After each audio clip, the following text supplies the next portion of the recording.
Hello everyone, and welcome to today's live stream. That was a very spontaneous one, admittedly.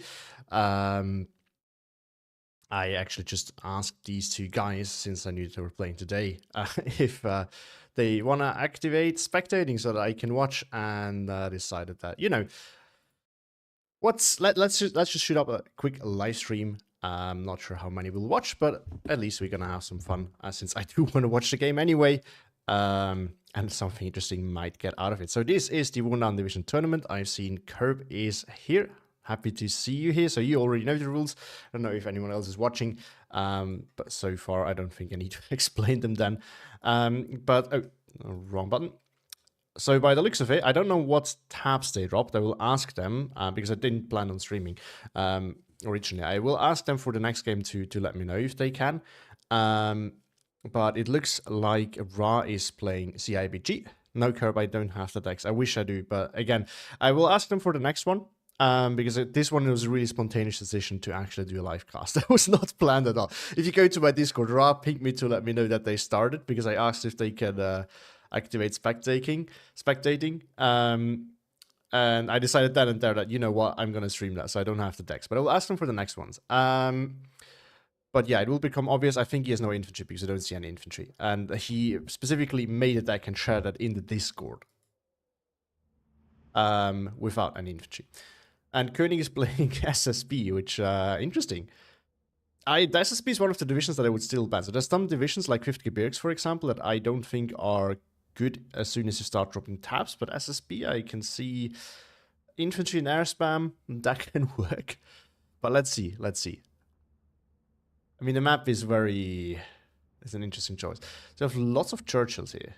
Surprised not to see more Cromwells. I mean, you have them. Koenig trying to get across here up north early on if they come on a tank busters. Disgusting. And a lot of other I just don't know by the top of my hand what all the commanders are. The demo I know. These are the great ones. The flamethrower and TNT ones combined. And I think they have some SMGs as well. Let's see. The Koenig got an early lead. They have 3 Toms. That's not too bad, but not that chunky. Otherwise, it's going defensive. Sherman's here. I mean, Shermans are perfectly fine against Cromwells. Even the 90mm one. Hi Roy. You can also watch us here spectating Endymion versus Koenig. So again, Solafin also here. Nice to see you. So I guess that means I don't need to explain the rule sets. You all know anyway. We have a Koenig follower here. So who's everyone rooting for? I do my best not to root for anyone, because as a caster I should be somewhat neutral. But I'm curious to see still what Koenig banned, which tabs. Maybe it was the AT tab. No, the tank buses are there, so it can't have been the AT tab. I can't imagine him dropping the air tab.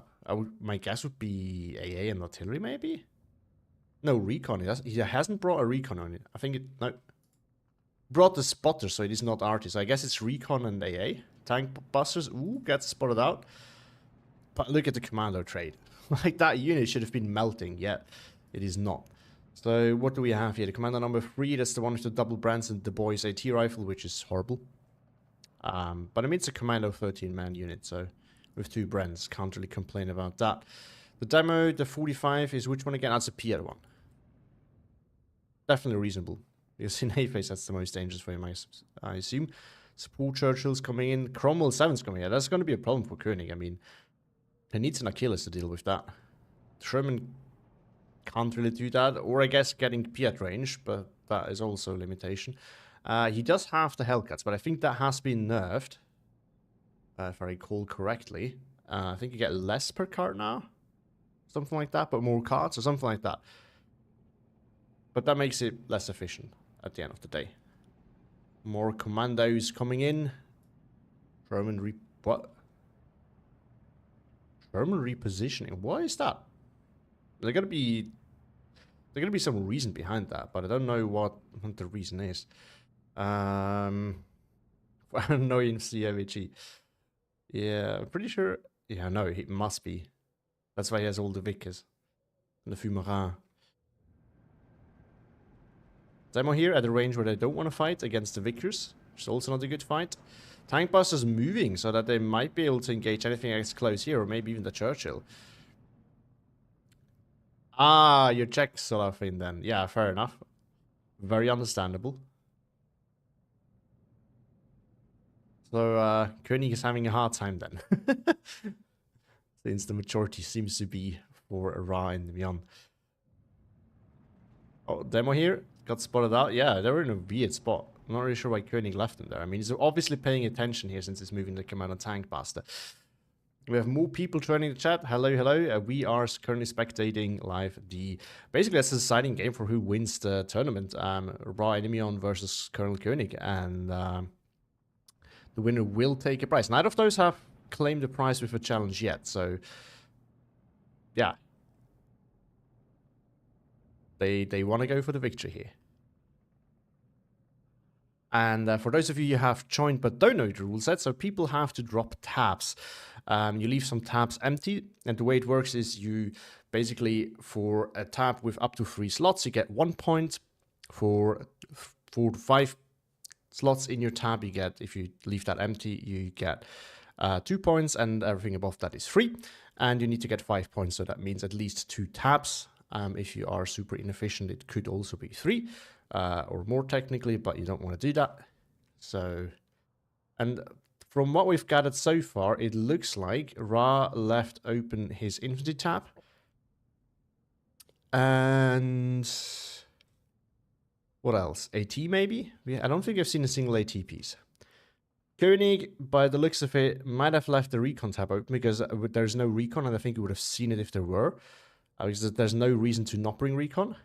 We do see a nice push here now with Cromwells and Churchills, especially the Cromwell 7, but Koenig is responding with an Achilles. That can basically shut down that whole push, the principle. Could also be in the air tab. The RT tab is definitely here. RT tab is here for sure as well. AT tab is present as well, infantry and tank too. So on Koenig's side, it's probably recon, because I don't think he would specifically, I think, yeah, this is artillery episode, so he specifically brought that one. Which wouldn't make sense otherwise, because the recon tab is not too bad either. Oh, Hellcat is coming in too. So air tab is present as well. So it's artillery. It's got to be artillery and... oh, it could also be support. But I don't think SSB gets any... I don't think SSB gets any ammo with regular transports. Like in the RC tab or anywhere else. So I would assume AA, which is risky. For sure. But it could be. Yeah, definitely Kerr, but I mean, you're still very limited, right? I mean, just working with machine guns is not an easy task. Not at all. And CQC is basically off the table. Oh, we do see smoke coming out by this 25-pounder here. I mean, this is something, like, this is something that is very interesting to me about watching Ra Endymion. He is a 10v10 player, actually, mostly. And there he uses a lot of more smoke, which is not as common in 1v1. Not at all, actually. So it's definitely very interesting to see that. You don't see that very often in 1v1. But it's actually very useful. 45, Commander 45, trying to get a Churchill here. In the meantime, another push with armor here from Ra. But the tank busters are ready to go. If they go this way, they might be able to outmaneuver Koenig here. If they push close to the road, the tank buster will claim them as a prize. He also needs to be careful, right? The Crusader is coming there to follow up, because that one is very important.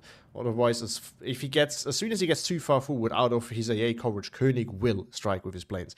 And Koenig is very good at using that like the correct way. He knows how to patiently wait. Killer's in a bad spot, can't really do much. Cromwell here will probably get killed by the tank busters, and if not by the Sherman, if Koenig spots it. But yeah, so Koenig knows well how to use the planes only when you get too far into his territory and leave your A coverage. So, wow, smoking here as well by the 25-pounder. No, not anymore. So he expected there to be another Achilles up here, which is coming. Nice prediction there by Ra. Definitely some high-level play there. Tank busters Killing a Cromwell 7, that's huge. Now pushing, which I think... it's a commander unit still, so who knows. But no, that's too much pinning. Look at how long this survives. It's so disgusting. I don't know who doesn't think that Commando is still overpowered, but I do. Churchill 7 is also up armor, and we can see that here we don't need to look. So 150 meters of armor. Churchill can definitely deal with that, but needs to be careful because the Churchill... the Achilles can deal with that, but the Churchill can also pin the Achilles, so that's going to be a little bit of a problem.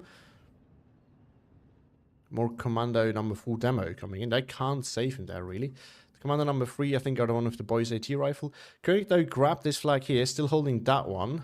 As there is no actual CQC in Endymon's division. He has some recon units, I think, with Molotovs, if I recall correctly. But so for anyone watching, I haven't seen the decks, so since this is a live cast, I don't actually have them. So I don't actually know what they do. Oh, Achilles tries to hit the Churchill 7, fails so far. I mean, eventually Churchill 5 can also kill the Achilles. If there's enough HE damage dealt, and he can unload these, potentially. Which is not happening, but looks at a pen here on the Churchill 7. Achilles gets the kill. That's massive, because these Churchills there are what going to be a real problem for Koenig.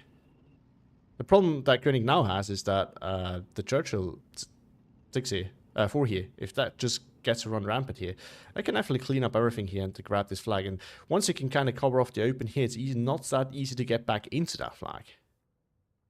But yeah, I mean, Koenig can just easily get into all these wooden areas, like forest areas, and just dominate that, since there's no infantry tab in Endymon's deck.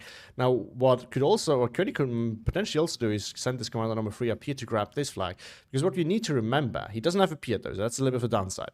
But this one could definitely do it, also as the Commando trait, because Commando gets the same things as Raider, so it should, if I think Commanders can do that as well, just like Raider, it should actually keep a bubble alive. So what that means is he could walk here and keep the bubble alive. And if he has Piet as well, he can also deal with all the armor that is there. Firefly now coming in. He needs something to deal with the Achilles. Hellcat coming in up north. No AA, there's a Crusader too, but that can't stop a Hellcat. At least not a Hellcat that is not flying directly into it. But it's going to struggle anyway in general. And that means that Koenig can basically just push across here. He's prepared 2 Sherman's VDD and Sherman 5 DDs. And I think that's no coincidence. I think that is very well planned on his side. I think the plan here is to use their amphibious capabilities to push across the river right here, where it is not covered, unlike this, which is actually also not covered, but usually is. And it's a 15-9 for Koenig. Rado making a nice push with his Churchills. Herb says, I'm not sure why Commonwealth Churchills get no HE shells. I'm pretty sure they had them. Oh, okay. I have no idea, as I don't really think about these things. But yeah, I actually haven't noticed either. Doesn't have HE, true. I always forget about that. I also don't play Churchill a lot, to be honest. But we are in B phase, so Koenig actually... Koenig is also balanced, by the way, which is really ballsy. Firefly now getting across. Now, Koenig is at a 15-9. But Ra might be able to apply a lot of pressure now with his income advantage and kind of change that. But I do think that the fact that the Commando gets the buffs that Raider gets, which means it should be able to keep a bubble alive, that will create some problems for Ra. Koenig, again, can put an infantry unit in here, and he can keep that flag. He can have stuff in here. So even if there's like encirclements going on here, that massive push succeeds, and maybe even if you can push across here, it's not guaranteed that he actually gets all the flag that he needs or could get. And that might give Koenig the time that Koenig needs. Achilles here, killing another steward. 25-pounder also on the fight. I don't know by what. Maybe the leader? Maybe that has a sniper. Firefly has now arrived. Is not engaging the Achilles just yet. Probably engaging one of the units up here. No, never mind. Is now engaging. Steward here can't do much. Commander number 45 can definitely kill that with the Piat. Crusader now wasting a Sherman, or trying to do so. I mean, if the Sherman is showing side or back armor, that can definitely happen. Our Piat goes down. Cromwell, though, spawning the tank bus is also not the Sherman. Sherman pins a Crusader. Crusader now disengaging. Sherman re-aiming probably for the Cromwell, I assume. Number 45 here. Oh, there's not 2 number 45. Never mind. That's going to go down then, probably. There we go.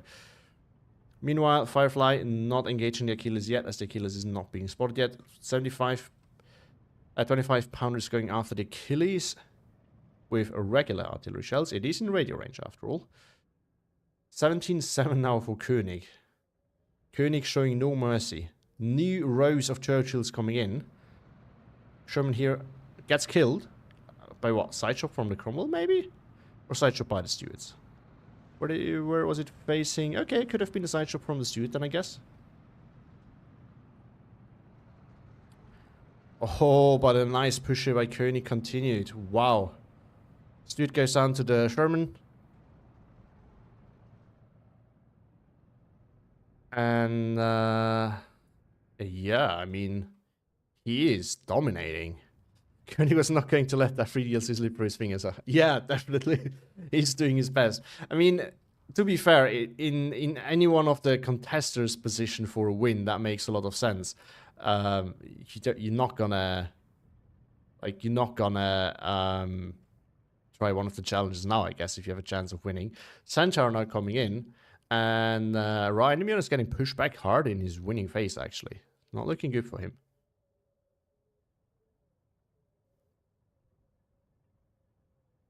Man, that's the thing on this map, right? It is very open, but there's like all these little bubbles of forests where it is really annoying if you have infantry stuck in there and you can't get it out because you don't have infantry yourself. So I really do think the no infantry challenge is not meant for this map. It's not meant for, I think Robert tried it against me in Tallinn and Tala. This is also not the map for it. I think it's Slutsk West probably. Maybe Astrono if you can do it right. Maybe. But it's also very matchup dependent. Again, if you have something with Commando or Raider, it's incredibly more difficult because the forest areas you don't want to go in with your armor. And that's where you can just hide with your Commando or Raider trait and just chill and grab flags. Ra trying to push across here to re-establish a front line there. And, re-grab some flags. Trying to deny Koenig's front line advantage to some extent. Vickers in here as well, just to make sure that this flag is grabbed. Humber LRC, absolutely useless unit if it wasn't for the radio, which for 5 points, honestly, not too bad. Trying to poke here on those Commander number 3. 25 pounds are out of ammo. More Cromwells and more MG42s now coming in, help trying to secure this. But it is the problem, like, how are you going to clear this out? Like, this is annoying as hell. Like, these guys are going to be a problem. These guys, if they're sitting somewhere here in the forest, are going to be a problem. That's such a tough one. That's such a tough one. Slutsk West is the only map for North. Yeah, Curb, I do agree. I don't think there's many more. Oh, look at that. Koenig has been saving up. And he's straving the Crusader with the Black Widows. And I think his poor... like, that poor pin is... That poor thing is pinned and falling back. One was stopped, I guess, by the 88 probably. Which is also stressed out. Seafarer also circling around. Oh... That looks like a quick game. Black Widow is going at it again. I've seen Koenig using these quite a few times, and maybe we're I am underestimating them quite a bit. I mean, yeah, I've seen them killing things before that I didn't think they had any business killing. But, yeah, I mean, 420 mils, to be fair, are pretty good. And 80 points is actually pretty cheap. Well, maybe I've been underestimated. We do have a Spitfire by Ra. His only response, trying to get on the back of a Black Widow, shoots it down. And there's no AA coming. Well, I really do think Koenig has no AA, probably. That's it. Rows of the Boyova Halitka now coming in. These are the, with the Molotov. The little bit of CQC that Ra has, but it's not a lot. Oh no. I didn't even realize that. There has been a massive encirclement going on here. That's horrible. Like, there's so many churches here. Not one coming in, a Cromwell, but that can't do enough. These guys can try to clear things up. I think that is a little bit too late. I think Ra would have needed to use them more systematically and earlier on. But maybe things still happening here. I do not think, by the looks of this, is winnable at all. I mean, Koenig has too big of an air force build up, and there's not enough AA on the map by Ra, and he's running out of income very soon. But He might, you know, at least equal out things, but he needs to be very careful with the front line here. Leaders are definitely going to be needed here. And Seafire is giving Koenig all the vision that he wants. That is really bad. I think this thing right here is firmly secured by Koenig. This flag, yes, can be grabbed. 12-12. There we have it. Had it. But the problem is, how is he going to get back in there? Oh, these might get killed off eventually. I mean, it's 3 units with a single MG34. That will do work. To some extent. It looks like the Cromwell died. Did it? Yeah, that was Cromwell. Drove into the commando number 45. Cromwell 7 is probably going to share that fate. A leader generating a bubble here. But it ripped here. The front line is not connected, so no encirclement actually happening. Probably wouldn't anyway, because there's a leader in both these places. And we have the commando too. 88 is trying to somehow stop the sea fire, but it's very low in health. Not much happening. Centaur has, I think, oh, it has fired. Just didn't see at what it was shooting. Cromwell and Firefly probably trying to engage those two somehow, but I'm not really sure how it's gonna, what extent that's gonna work. Oh, the boy's AT rifle is trying to, oh, it even managed to kill it. Wow, would not have thought. Goes to show how bad the brand on that unit is. Now the next Hellcat is coming, going after the Firefly. And one after the Cromwell. One of these might die. I have heavy loadouts. Cromwell goes down, another Cromwell pushing here. I mean, the armor advantage, but I mean, just the amount of mobility that you get with it is nicely used here. It's just that I don't think the Churchills were the way to do that. And you probably need more leaders for bubbles like this. Wolverine now coming in, so Koenig finally gets a little bit more in his AT tab. It's nothing cost efficient, so that's still a problem. He doesn't have 6 pounds, which would be very useful. But I don't think that matters that much anymore. I'm gonna be honest here. 13-11 for Ra now, but that's gonna stop as this bubble collapses. Assault engines have Piets, by the way, so they can also help there. So I think that was a smart move by Koenig taking these. Because then he gets access to extra Piets, and that's very useful in this division. Hellcat now coming in. I think Cromwell 7 leader goes down. It does. Sherman finish the other Cromwell off. Oh no. The Boyova, Litkar. Hey, they're pinning something. Leader here also re-established flag control, but there's 2 units here with Piats, so not sure how well that's gonna go. And not the Sherman moving in. 3 minutes left on the clock if Ra doesn't stop it, and I don't think he has the means to do it. And Koenig has been constantly outtrading him. And when the next big airstrike comes, that's gonna be GG for Ra probably. They brought it back to 14-10, but that's not gonna add that much more on onto the clock. Tank busters here in a really nasty spot. MG42 unloaded to finish them off. And the number 45 fighting against 3 of these guys. Not a good fight for the commander number 45, but I don't think that's going to save Ra. I do not think. Maybe Parrots Piet now coming in. Yeah, I mean, that's definitely, this is how you have to do it, right? I mean, you don't need to take the strongest commando units. You just need to take those that have Piets and are affordable.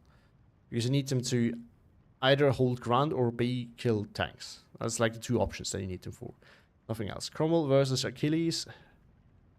Nothing so far, and I don't think we're going to see how this ends.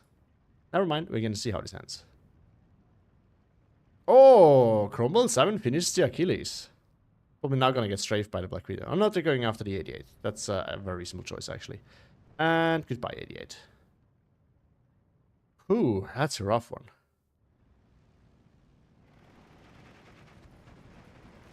Oh, Commander for number 45 is out of heat shells on his Fiat. But AB Paris Piat coming in, and the Sherman, well, at this close he might overpen. But the Cromwell is definitely going to have an advantage here.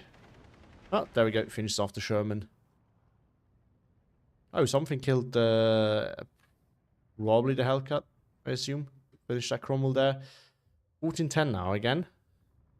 This one, no, this one's not holding any flags down south. Yeah, this blob here could try to re-grab these flags. 59 now, 2.5 minutes left. What a slaughter. Oh, look at that. These guys actually finished off the lead there. But, unfortunately, these are commandos, so it doesn't matter that much. And yeah, all the recon now there. Together with the Black Widows and another Hellcat coming in. Going after these guys. If that blob is finally stopped, there is nothing stopping Koenig right here. Looks like the IB Rifle Spirit finished off the Cromwell finally. Another Hellcat coming in to go after that Cromwell right there. It's going to be another flag. Might even see the 18.6. I do have some doubts though, but Spitfire. Oh yeah, you don't want to hijack this thing. This thing has, I think, medium resilience at least. More, I think. No, it is medium. And full 20 mils. Cromwell goes down. 17.7. Will Koenig find another flag? No, but Ra does. Nice grab here. I mean, he can nicely exploit the fact that the Achilles has been moved up north. But I don't think that does change enough. It doesn't stop the double tick. And Hellcat is here to finish that off right away. Oh, that's such a rough game. Back to 16.8. And that's probably going to be the... Oh, 15.9. Ra is here. He's not even playing anymore. I'm having too much fun with no inf. Oh, that's a rough game, man.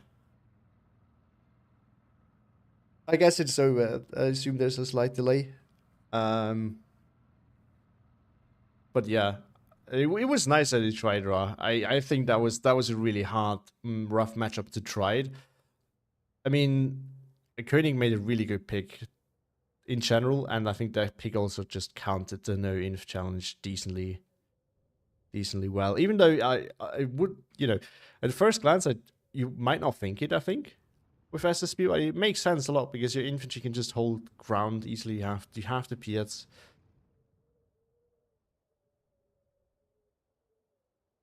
On other maps, I think it would be different, but with like so few areas where we can actually push and force in lots of them, I guess it makes sense. Or I guess it can work decently well. Killer's on the fire again, and there we go. Take down completely, and the first game goes to Koenig. Yeah, I mean, that was not even close. That was not even close. And look at the start. Like, Koenig basically dominated for an entire 15 minutes. Then there was a little bit of Ra coming back, and it was like Koenig. That is very blue. All right. But a nice attempt by by Ra. So if you're watching this, great respect for trying this. So I guess we're gonna wait for game 2. Just gonna message real quick to either one of those if they can keep me updated with what they ban and pick, because I would be very curious to see. Let me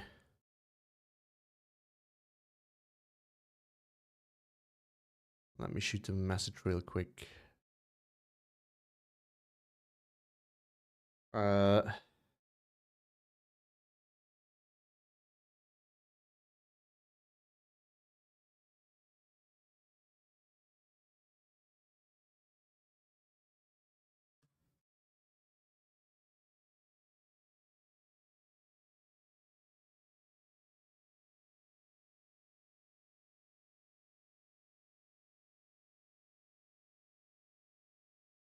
Right, I asked them if they can share it once they are done with it.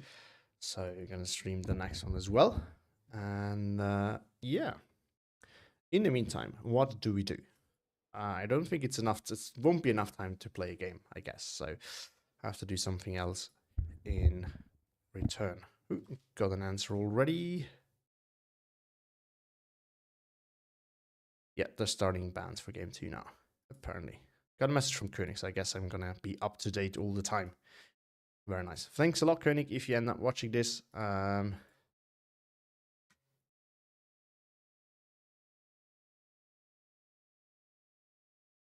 Yeah, so the maps that they get is Kustritsa, Gora, Lenina, Sedilch, and Ursha East. So I would be very surprised if it wasn't either Kustritsa or Ursha East that that they're gonna play. Yes, and they apparently banned Gora and Lenina. Could also be Sedilch, but I don't think that's very popular, at least compared to the other two.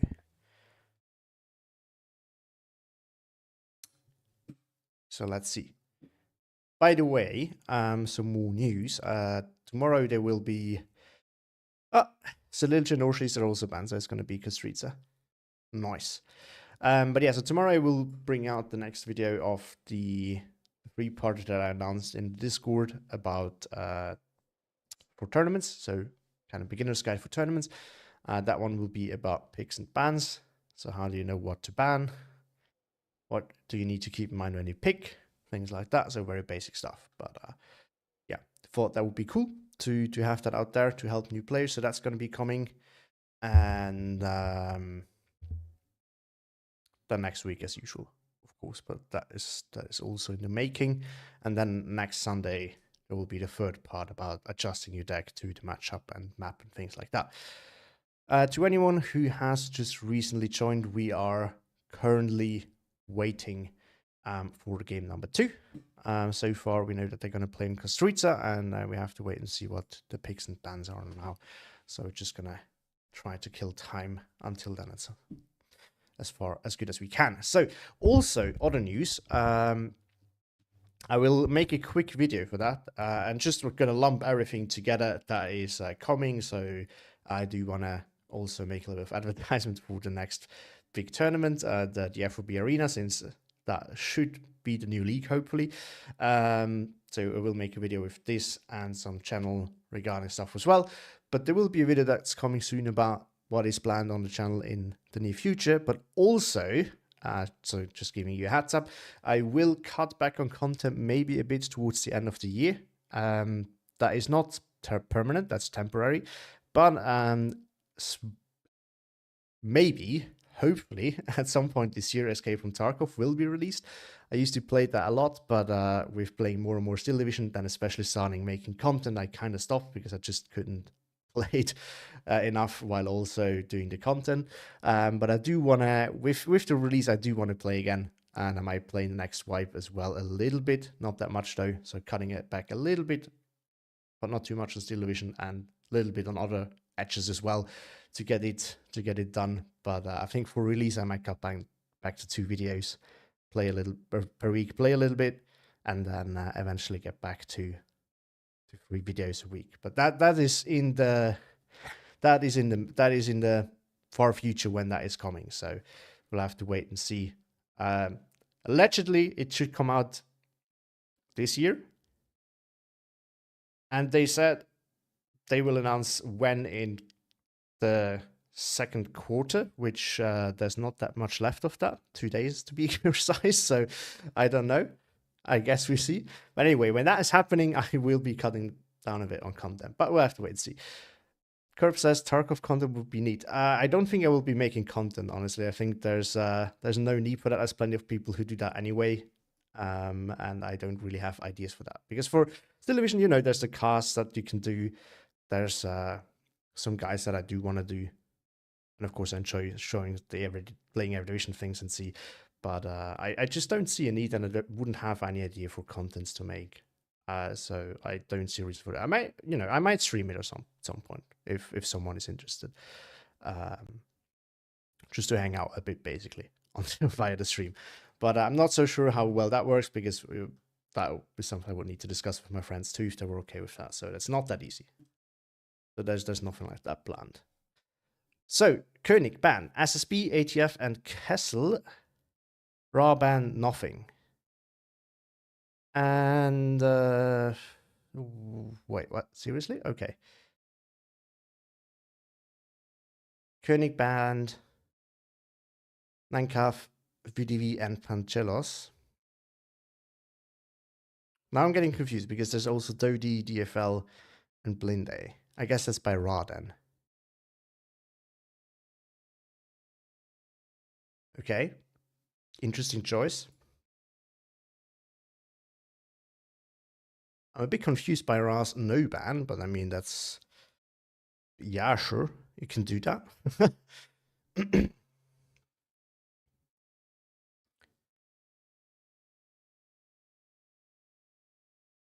So let's see.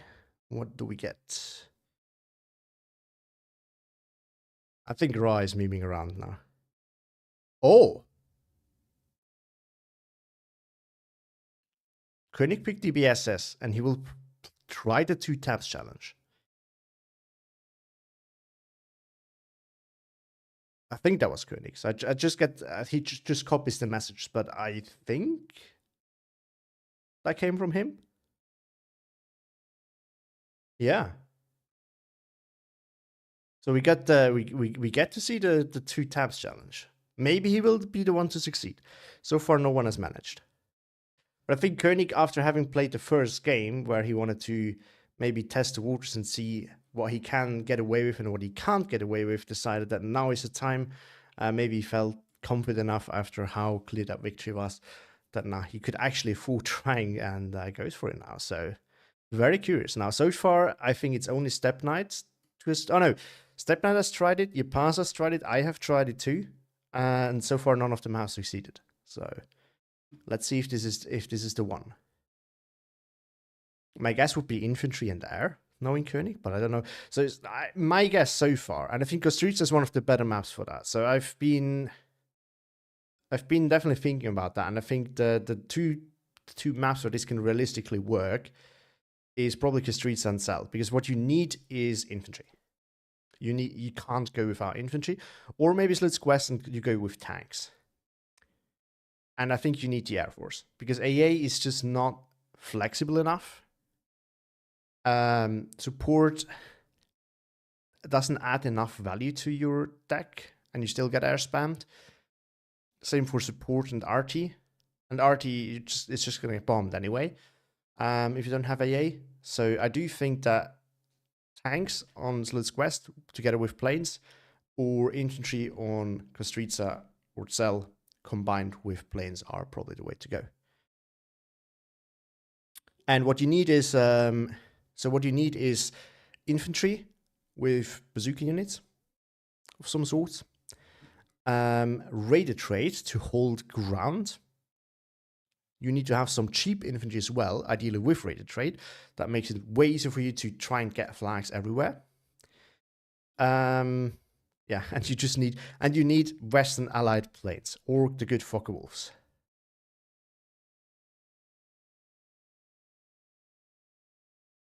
So that's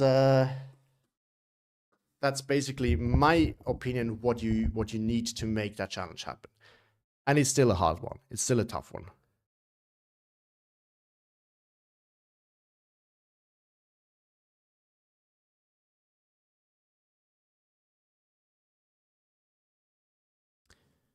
But let's see if Koenig can pull it off. That would be very impressive. I can kind of see. Let's look at the division. Koenig is... Didn't actually see what Ra... Oh, Ra picked 9th Panzer. Didn't see that. Okay. Okay. Interesting. Let's see. EBSAS. Let's take a quick look at 9th Panzer first, actually. Is that 9th? No, the 2nd Panzer. What's the logo of that again? There we go. It's 9th Panzer. So, I mean, the good thing about this is you get these guys with G43, but that is not enough in my opinion. You get... where is it?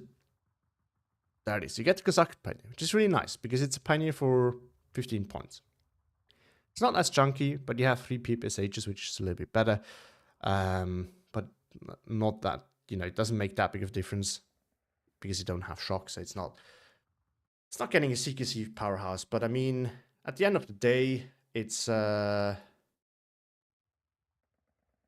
nice for 15 points having grenade throw, and you still get a light machine gun on top of it, so that's not too bad actually. And then what else? Of course, you have tons of light armor. The SPWs, these are both really good.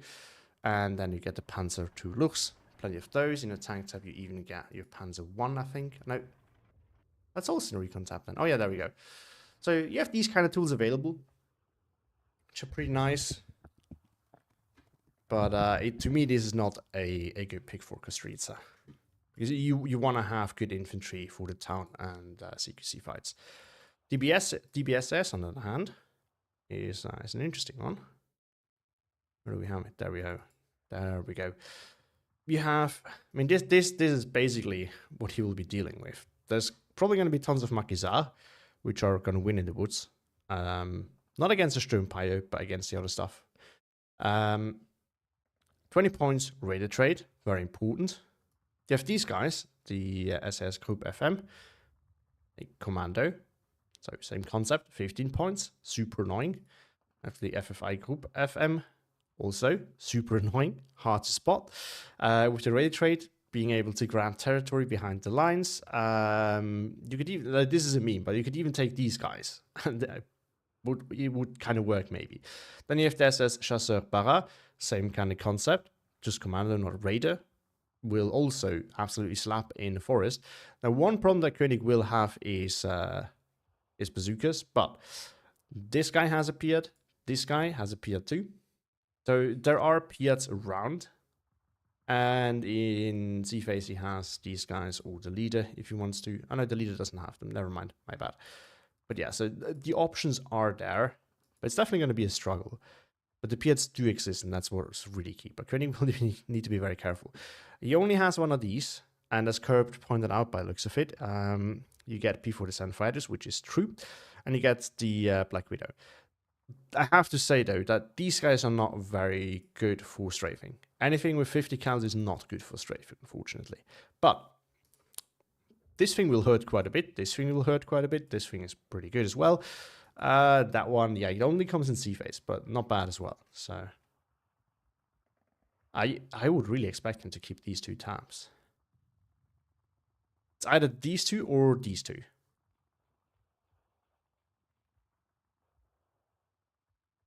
It's nothing to do with the turn rate curve. It has to do with the fact that I'm not saying that it's a bad fighter. I'm saying that if you need it for ground support, it is bad.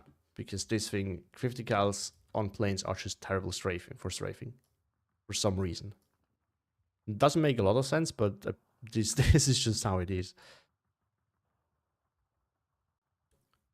Oh, got some more news. So Koenig chose Maverick, which is very reasonable, and Endymion took Balanced. And yeah, Koenig is keeping infantry in there,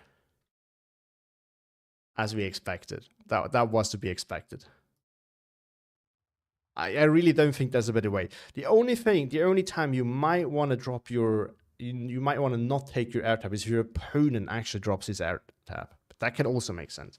He removed RT and support.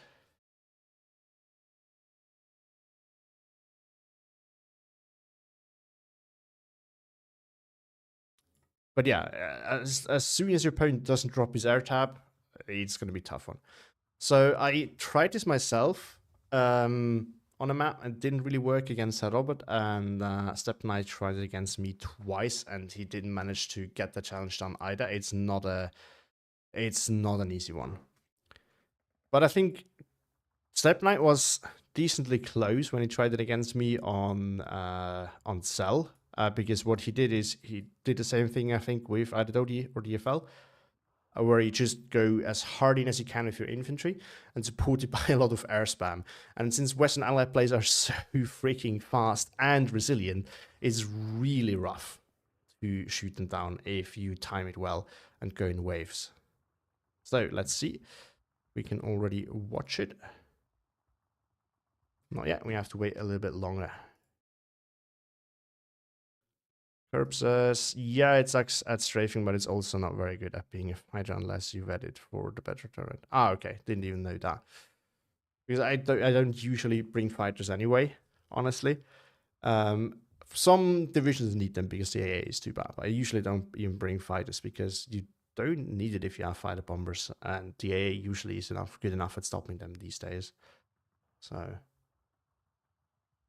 But again, some divisions need them. Like if you go with something like 5th Gebirgs. You might want to have fighters back in your pocket, ready to go, because your A really is not what you wish it was. All right, second game is apparently launching. It's just waiting for it.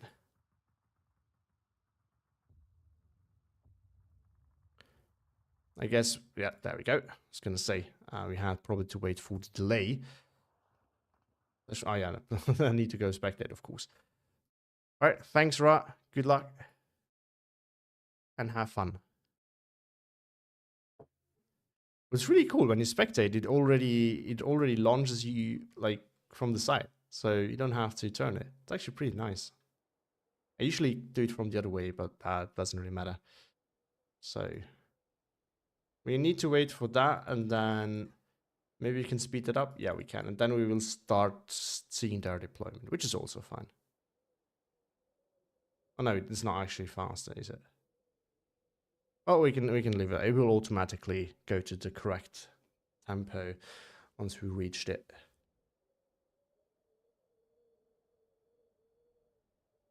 I actually like these sometimes when you can, you know, watch the deployments from the start, and you can kind of see how the people think when they set up their game. I don't know. I know not everyone's doing it the same way, so it's always nice to see. All right, let's set this up properly. There we go. Now, one of the big questions is going to be who is going to be on which side, because for Koenig, if this is the bad side, I know that according to Koenig, it is not worse, but I tend to disagree. Maybe he knows something that I don't. Maybe it's something that is only in high-level play, but I wouldn't know. But in my opinion, this right here is the bad side for sure, because you have a hard time grabbing flags. The red side has like this whole area here to grab. Basically, you make one big push and you have 3 flags that you can get. The same is not true for blue side. You're not going to be able to make a big push and grab these 3 flags. It is possible, but it's much, much harder. And then you can poke for this flag, maybe. Koenig got the good side. And okay. And the other thing is, all this forest here. There's a lot more forest here to work with. There's a lot more forest here to work with. And that's very crucial for Koenig, because he needs that. He needs the advantage of being able to sit in the forest and being annoying as heck to get out of. And if he doesn't get that, it's going to be much more difficult for him. So I think this kind of area. Oh yeah, true. Why is it gone? Oh, what did Ra drop? Ra dropped support and artillery, which I guess makes sense. I wish you could go back and check now, but no, we can't, sadly. But it makes kind of sense for me, because I mean, the artillery tab, you're not going to need that against the infantry. It's just not efficient enough. And the support tab, yeah, you don't need 2k here. I don't think you get anywhere. I know you do. And the machine gun is nice and all, but it's not crucial. I think it was the best choice that he could make here. Because it definitely wants to keep the AA tab. It definitely wants to keep the air tab. And infantry and recon especially. I guess tank tab would also have been an option. But still nice to have. Especially since, I mean, Koenig doesn't have that many AT planes unless you wait till B phase. So either the tanks can be pretty much unkillable early on and actually overlook a wide area, which is very useful, or Koenig brings his put his one AT plane in A phase, but then he doesn't have as many of them, and it's going to be a little bit tricky for him. So that's going to be that. The one thing that is going to be tricky, though, I made that experience myself when trying this challenge. It can be super hard with the numbers of infantry, because you're running out so fast. Because, I mean, the only things you buy is infantry planes. So for anyone who is just joining, I see that the number has been going up a little bit. We are watching game 2 between Ra Endymion and Koenig from the Worn Down Division tournament. This is, I mean, it's Swiss, but this is kind of the finals, because these are the 2 players with the most wins so far. So whoever wins this will win the tournament and get the prize, which is the Dukla Pass DLC once it's released. But also there are some challenges, and Koenig goes for that at the moment. So if you're not familiar with the rule set, you have to drop tabs. Drop means leave them empty. And The way it works basically is you have to get 5 points. You get 1 for dropping a tab with 3 slots, 2 for dropping a tab with 4 to 5 slots, and then 3 for everything above. And Koenig actually tries a challenge that also comes with a price, which is, having only 2 tabs, and he picked the infantry and the air tab. And his opponent plays normally, and he just dropped the artillery and the air tab. So let's see how this is going to go. Such an interesting, it's so interesting to watch these players. I actually enjoyed watching these or casting the game so far from this tournament, because it makes for some really, you see some really interesting plays that you usually wouldn't pull off, because you know that there's something to prevent that. And you actually see them myself. I had a game against the Yapaza where he made a really nice move with his half track and Tanko, because he knew that there was no AT from me. So if he couldn't see any tank on my side, there's likely nothing there. It was really nice to see that. Hello, Grim Guy. Welcome to the chat. So let's look at the deployment so far. We can't see where they are heading, but we can see what is deployed. So Koenig is pushing a little bit up north here. Probably want to try to get this. He has some fast transports for that too in the town. Or we have, the SS Group FM in the traction, of course. A good speed. Assume he might even try to get in there and here probably. FM here. Makizar and Group FM. This guy could be rushing in here. I would not be surprised if that was happening, because again, the commander can just rush in there and then keep the front line alive. This guy probably getting in here. So basically, every little forest patch that Koenig can get into that also has a flag in it or next to it is a problem for Ra, because Koenig can easily just grab that with his infantry. So and Ra will have a hard time getting it out there again, because his infantry is not as good as CQC, generally speaking. And then of course a big push up north, because Koenig probably wants to get in here. These 3 flags that once it's in there are going to be very tough to get back for Ra. Now, what I'm also wondering is if we're going to see any planes coming in there. Let's see for that. Endymion, big deployment in the center, so I guess he's determined to actually stop Koenig right here and maybe push back a little bit. What I do not see so far is many leaders, so that could be a problem.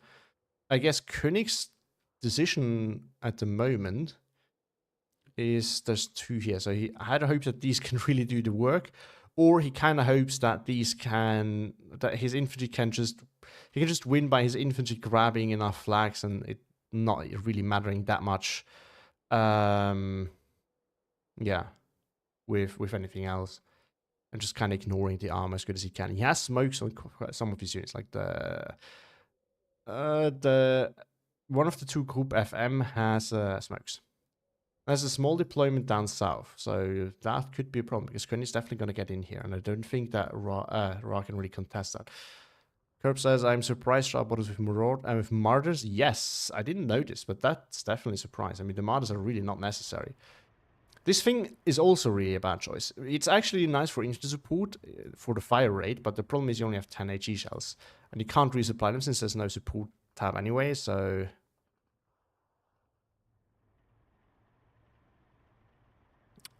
Ah, okay. So according to Grimgar, they have good HE damage, but I mean the problem is, yeah, but 7 shells is really not enough. That's not a lot, and you have to be efficient in this too, because you have to stop as many of Koenig's infantry units as you can to make it super expensive for him. I'm not saying that Koenig has an easy time with his challenge, but he has a good pick for this map specifically, and it is Koenig. There's definitely, we've seen this in game 1. There's definitely a skill difference there. So Koenig will try to use that as good as he can. So Ra needs to be getting rid of as many infantry as he can, and probably I would say cover as much ground as he can, because what he wants to avoid is Koenig slipping through with an infantry unit somewhere. Because then you have radar units in the backlines that can grab flags, and this is, I think, the worst case scenario for Ra. And this is what Koenig needs to go for, actually. Koenig doesn't really have another option. This is what this is going to be his game plan. All right. Get started. So defensive deployment here. Koenig trying to get in here, going defensive. So I guess he wants to... So Koenig's goal, I guess, is to just sit here, Make sure that he can trade if there's any big pushes. He's not even going aggressively. Okay, I guess he's counting on Ra being aggressive and trying just to hold ground. And then spam his way in with planes. Maybe using smokes to cross ground as well. And I guess here he probably, I guess this is where he plans to push long term. Trying to push through. And that would be my guess. I mean, yeah, he can't be too aggressive because the light armor, the SPWs will kill that. So it's actually smart. That's true. He doesn't really. I thought he could go aggressive, but that's not an easy thing to do on his side. Because then things just get sniped. So, but yeah, I definitely do think these Endymions are unnecessary. Ah, he wants him to cover the open, but something like a Panzer IV would have been better than, in my opinion. Brings the first flak filling, so he's building up his AA force. But yeah, I mean, Koenig basically needs planes to get past anywhere now. So Koenig's best bet would have been getting into some positions at the start with his infantry, although he's working on that right now. Because now crossing the open air, basically impossible with the armor around. So that could be a tough one. I actually played, I think, against 9th Panzer when I tried the challenge. I was on North, which was definitely a worse map than Kostritsa for this. And it was super hard because the armor is everywhere. And my opponent made a smart choice too of bringing his infantry all in... or maybe it was against 2nd Panzer. I think it was against 2nd Panzer, but yeah. He also brought everything in regular half-tracks. There we go. Strafing run of the P-47. Ooh, that actually damaged. Just didn't see what that was. So maybe, I don't know, maybe if you pair 8 of them, they're decent. Or it was just a flamethrower that is very easily killed. I think it's probably more that. P-47 for a bombing run fails to kill the Martyrs, unfortunately. But I think Koenig will just have to hope that he can trade well now, take care of the armor, and then he can get in with his cheap infantry. I mean, this is already a really dangerous push. If he can get in here, this flag will fall 100%, and this will not be regraphed because Koenig will have the Piat here to deal with any infantry from the commandant SAS commandant, and he has the Maquisard to hold ground at the forest. He can do the same thing. He can then start moving in here. He can maybe put a unit in there, and Ra will have to react to that. And now we have a push here with the recon units by Ra. And Koenig can't do much against it. He doesn't have that many. What's it called? Piats. I think that is the biggest issue for Koenig at the moment. He doesn't have a lot of Piats on his infantry. Kazakh here trying their best. Oh boy, oh boy. So for anyone who has joined, I've seen that the numbers have been going up. This is the Worn Down Division challenge. This is the Worn Down Division tournament with Koenig and Endymion playing against each other. This is basically the deciding game for who wins the tournament. It is Swiss, but these two have the most point. And yeah, in this tournament, you need to drop some tabs. So you need to leave some tabs empty. And there's also some challenges that you can try, and Koenig is just attempting one of them, which is you only use 2 tabs, and Koenig is playing DPSAS with just the infantry and an air tab. Another encirclement here with the Panzer II Luchs coming in. Empire here is forcing off a Maquisard. Another Maquisard here, grabbing flag. Yeah, this is. I mean, this is just recon, so it's easy. That's also the rated trade there for you. I guess Koenig's plan is probably to push here eventually. Surprised that he's still... I guess he doesn't want to rush things, which is very understandable. Oh, I didn't even notice he brought the Grenadier 15W. Which I guess is very reasonable, because you have cheap infantry to deal with that cheap infantry. And still has superior firepower, even though it's disheartened. Yes, Grimguide, yes, units are better than you would think, probably. Oh, but the problem is, yeah, they're getting spotted out, so they have to move. Hoop FM here. Oh, almost did it.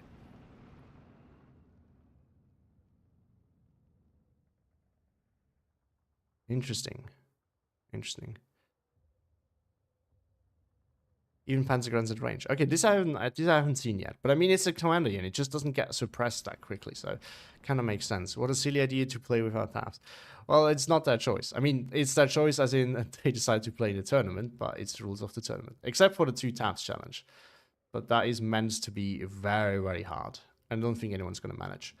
That was more, I think that would have been more realistic if we didn't have enough players to get to brackets. But since we actually got 2 brackets, I think that were generally nicely built on player skill levels. I don't think there's a lot of people that are mismatched, so I think that's really nice. But the problem with that is, of course, there's probably not enough of a skill difference to really make this challenge possible. It is not impossible, it's very hard. Oh, there we go. Rated trade, keeping the flag, but it's not enough. And the flag filling is slowly but surely pushing forward so that he can kind of spawn camp the planes. Now, one thing that is important is if you push too far forward, what's going to happen is it will start shooting too late, and the planes can actually still get through. So he has to be a little bit careful about that. I think he's going... No, he's not going to strafe. He's going to strafe these guys. Oh, wow. They actually kill. Incredible. Yes, Curve, I very much agree. I think you need a lot of Piats or a lot of bazookas. But the problem is there's really... So I tried it myself and I was trying to find a good division. It's really tough. Because as I said, I think you need a combination. You need infantry and air on a map like this, or Cell being the best one probably. Or tank and air on Slisk, west specifically. I don't think any other combination works. And you need a good air tap with really high resilience planes with good loadouts and a lot of speed, which is basically means Western allies. You need affordable infantry with rated trade, and you need a lot of bazooka units on them. Like a lot of bazooka on that infantry. And there's not that many divisions that tick these boxes. Like this one has... The air type is not as good as you would think. It's not bad, but it might not be good enough for this. Cheap raider infantry, check. But everything else, not really. So... No, you spoiled the draw. I'll grant access to the battlefield lost. Defeat in 10 seconds. Well, I've never seen that. There we go. 101st Airborne, ATF, maybe 6th Airborne would be better. Yeah. The problem with those is the units are not cheap enough, I think. You want to have cheap infantry for this. And I'm not sure if they're cheap enough. But I think 101st might probably be the best bet, I guess. Wow, I've never seen that. Crazy. GG's and well played, Ra. So that is a 1-1. Let me actually check if Koenig needed to win or if Koenig just needed to have a tie. But anyway, I think that will mean probably a tiebreaker, I assume. Let's see. The bracket.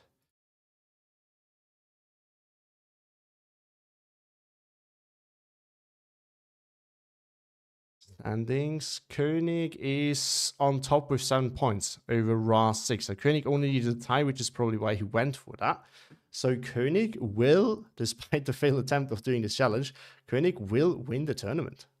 Congrats to Koenig, and nice try to you, Ra. Very, very well played. All right, so let's actually see. The games that are still open are between WF 720 and Bori, and then Paladin Lep and Step Knight. Now, if I see this correctly, neither of those is in a position to win anything. So yeah, Ra will take 2nd place. And then it is, I guess, between Mumil and Epic, probably to play a tiebreaker. Currently, or they will have to decide, because technically, I think the system just counts who has more wins and puts that person above, which would be Mil over Curb. But I think you guys will be able to play a tiebreaker if you want, or you can take a shot at 3rd. Doesn't really matter since there's not any prizes coming with 3rd anyway. But yeah, really well played. I mean, you got a lot of very good games out of this. So congrats to Koenig. And Ra, I mean, second place still really good achievement. And thanks for everyone for watching, and thanks everyone also who has participated or still is participating in the tournament. It was a lot of fun. These kind of tournaments, I think I will continue that. I won't do it monthly though, so I don't think that will be a thing. But what I'm probably gonna do is do like every half year or maybe every like third of a year, so every 4 to 6 months, host some sort of tournament with, you know, interesting rule sets, just not the ordinary stuff.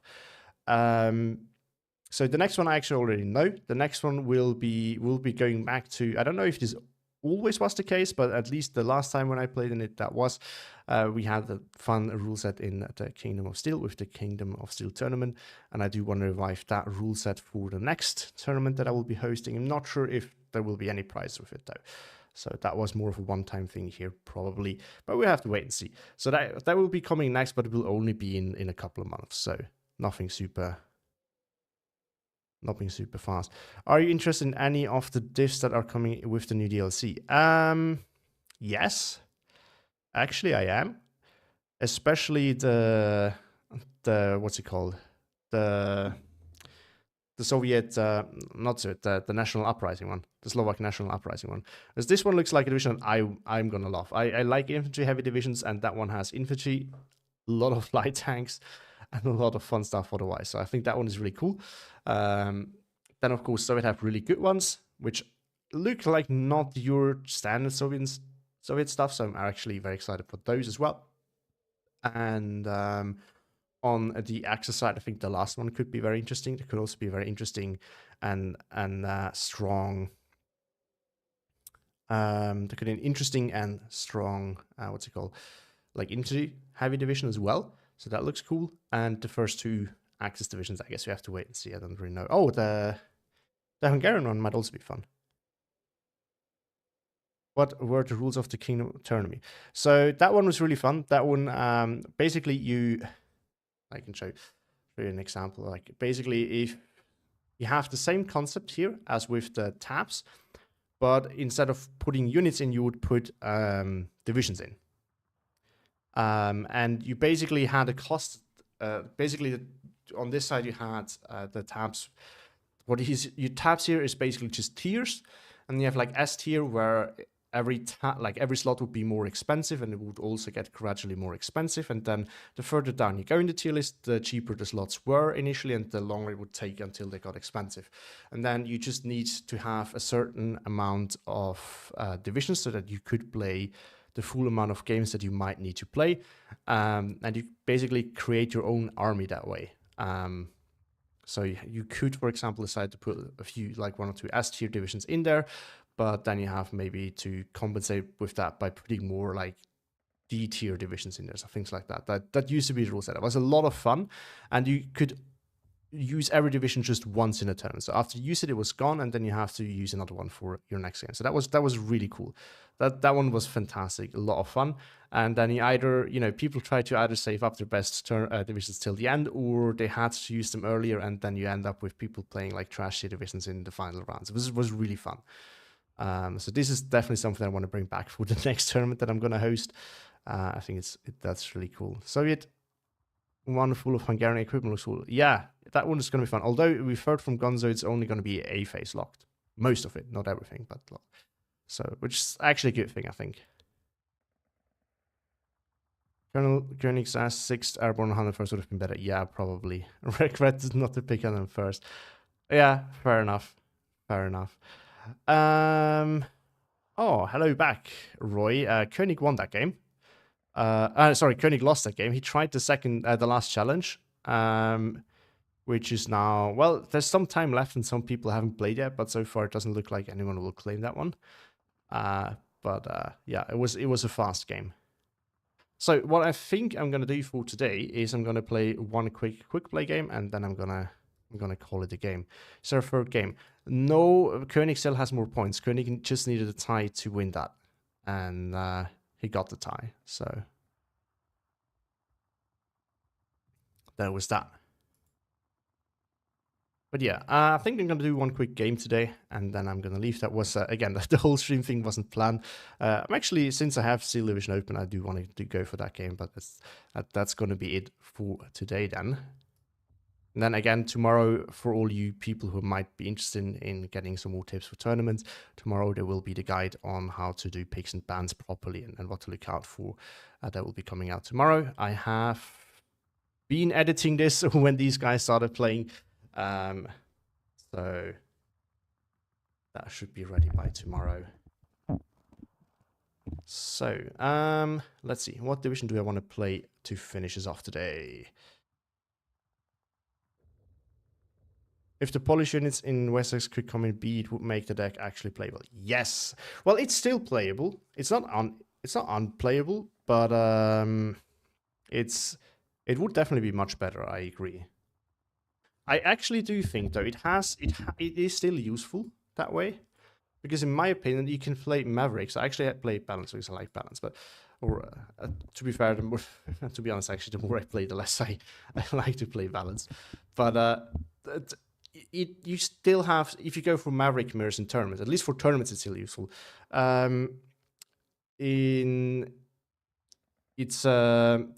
If you play Maverick Mirrors or Maverick Vanguard matchups, which are very common actually, you actually have good infantry in C phase, which can still help you a lot in my opinion. And Koenig says, if Memil will have 7 points, I beat him, so I secured first place. Memil is not going to get 7 points, Koenig. He already played his game, so he will be at 5, I think, and together with Curb. And that will be that. You don't need them curve, because what I did is just taking all the Humbers. So I'm not going to play this anyway, but I try to play around with this quite a bit. So I have one in B, so that I can still get all the Shermans and Fireflies, and then all the Humbers in A phase, because I wanted to have my Fireflies in there, and 4 points is too expensive. I also want to have Sherman in every phase. That's how I build it. It works. I'm not claiming it's the best build, but for me it is the best so far. But anyway, so let's see, what are we gonna play?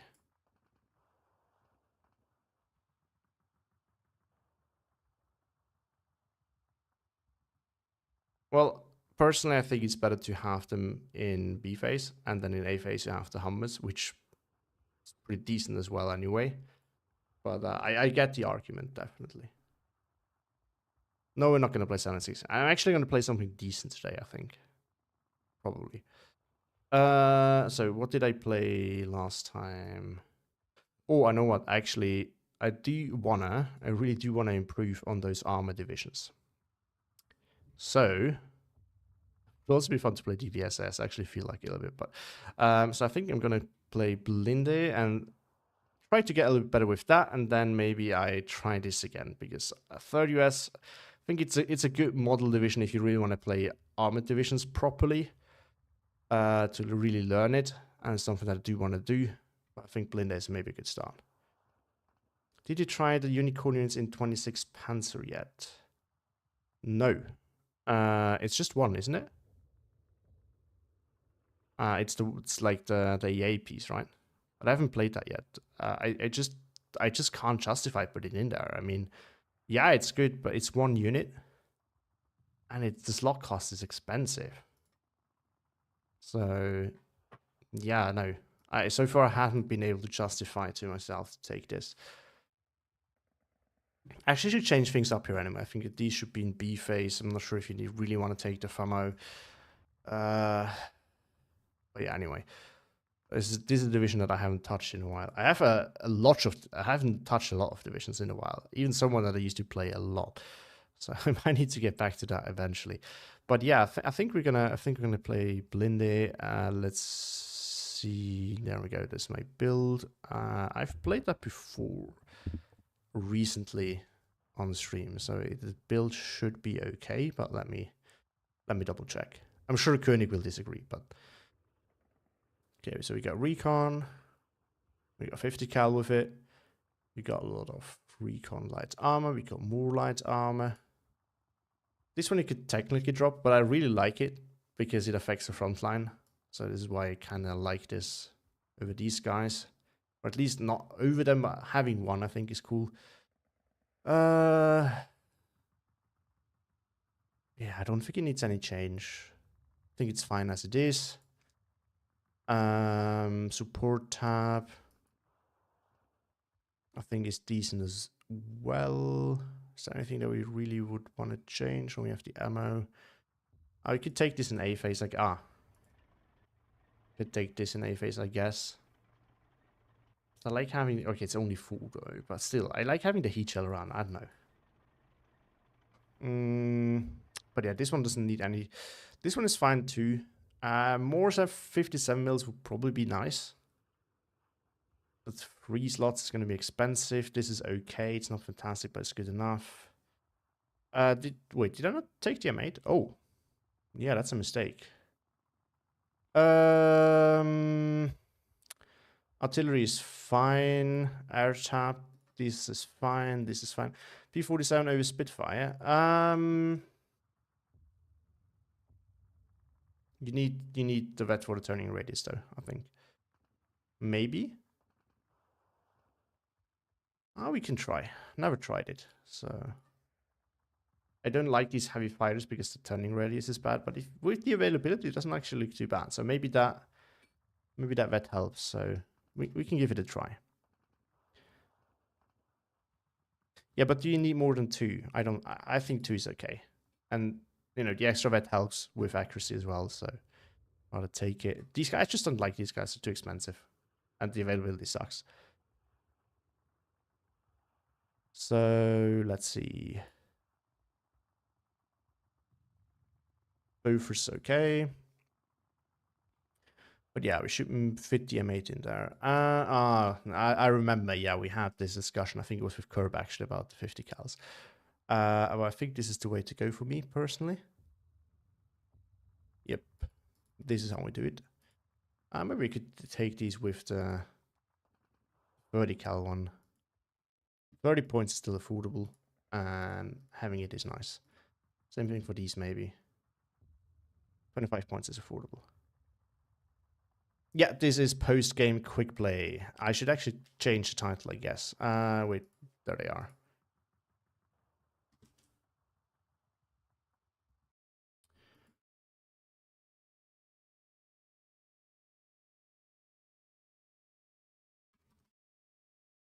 All right, change the title. There we go. All right, but yeah, I like having these. I like to have the 50 cal there.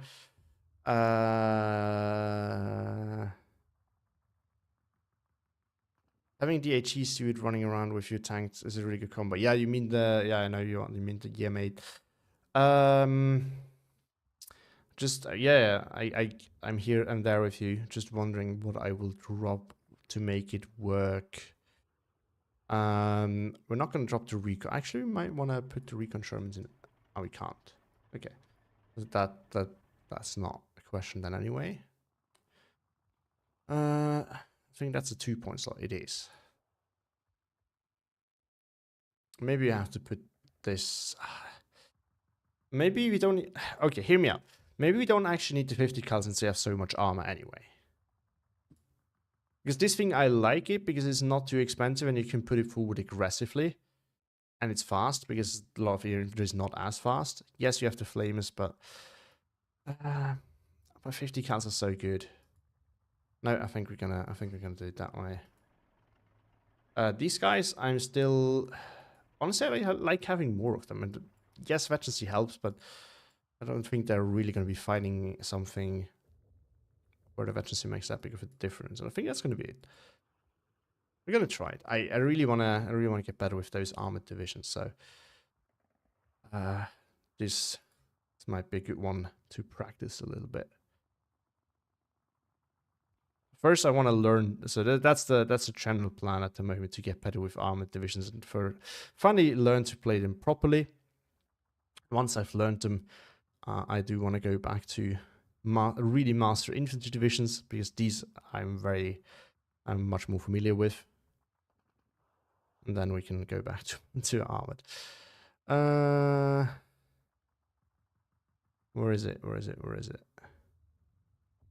I'm 90% sure I missed it again.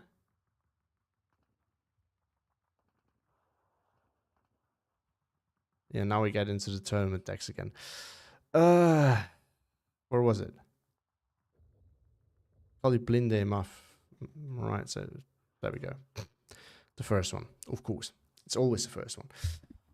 Bybet 50 cals have let me down in the past. I had one run out of ammo. Just a single Panzergun that was in heavy cover, only kill one. Wow, okay.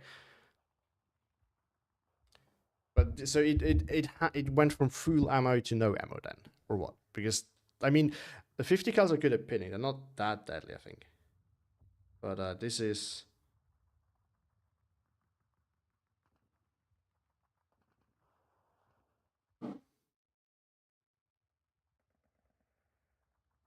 But that's still a bit crazy, admittedly. Full ammo to no ammo. Okay, crazy.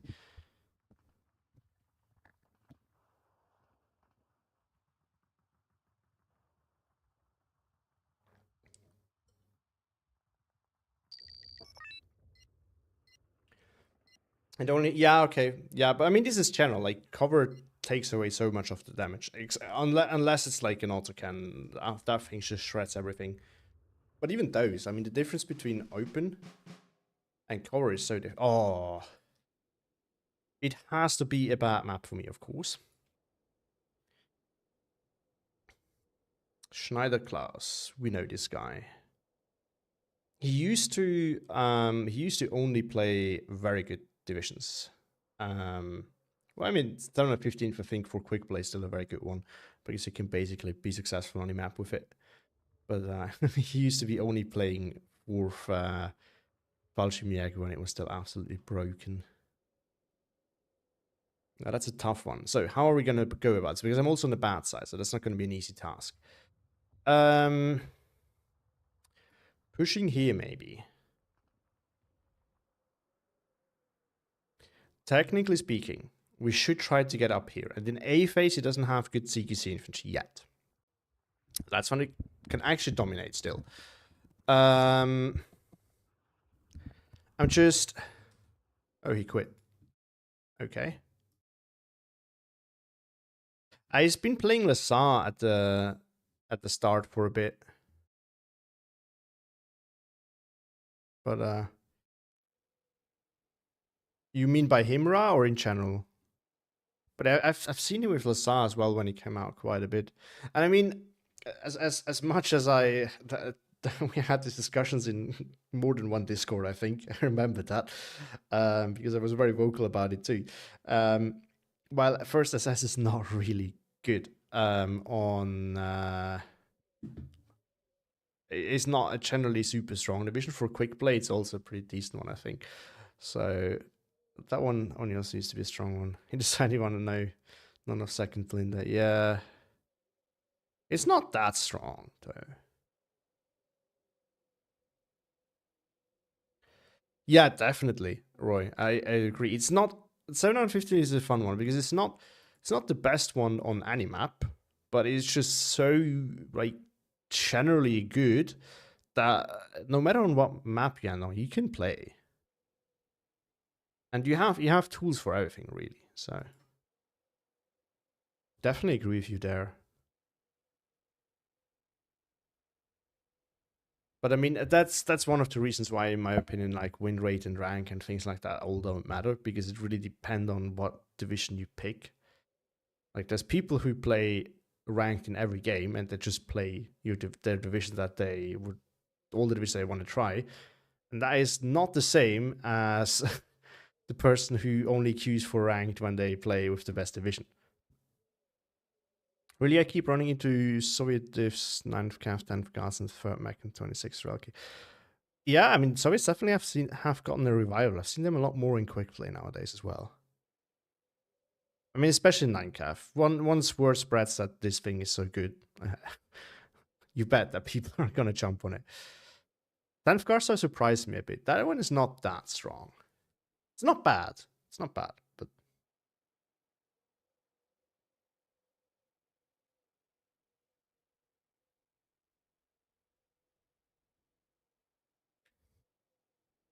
All right, let's see. Still trying to make this work. Make it happen. This one game.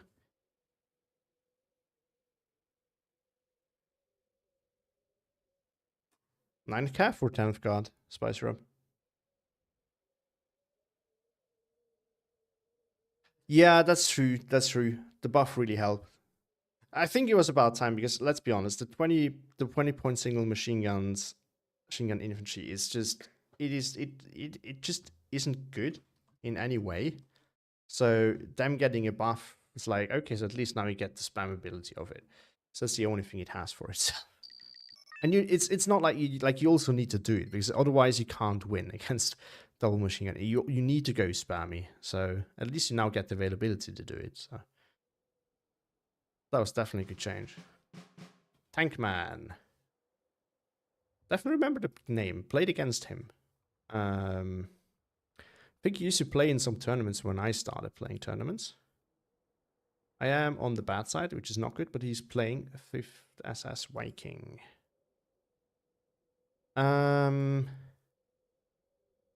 Let me think. Is a problem for me because he has a lot of armor that can bounce on my armor. He has the Stückfuß, he has the T-34-85s, and he has Jagdpanzerfuß. He also has his Su-76s, so that's definitely not a good matchup for me. Also has plenty of infantry to good AA tab, so we're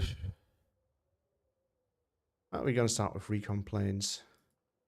He has to be careful. He has a good rocket plane too. Yeah, well, they're not going to be a brick wall, but they're going to be a problem. I'm more concerned about the Jagdpanzerfuß. But yeah, it's going to be a tough one. My M10s can deal with them. So, okay. Does tapping launch battle at the start lock the time to... Yes, it does, Platypus Bill. You should always do that. Because it prevents your opponent from rushing the timer afterwards.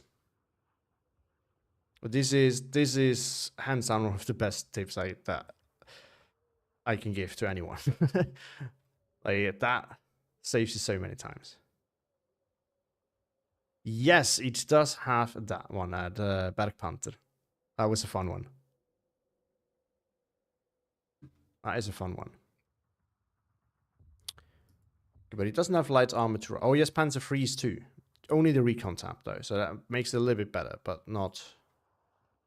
That still makes it a problem. Now here's the good thing. I do have these guys in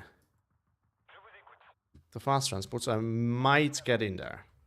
I might get in there. But that's very crucial because that means I can hold that, potentially. And I can just send these guys into the town here to try and hold ground.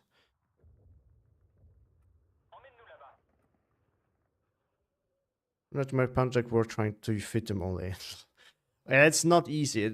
It's so sad that it's so limited in the unit that it can come in. But I don't want to bring it with my artillery because I want to bring ammo with my artillery, at least in non-tournament decks.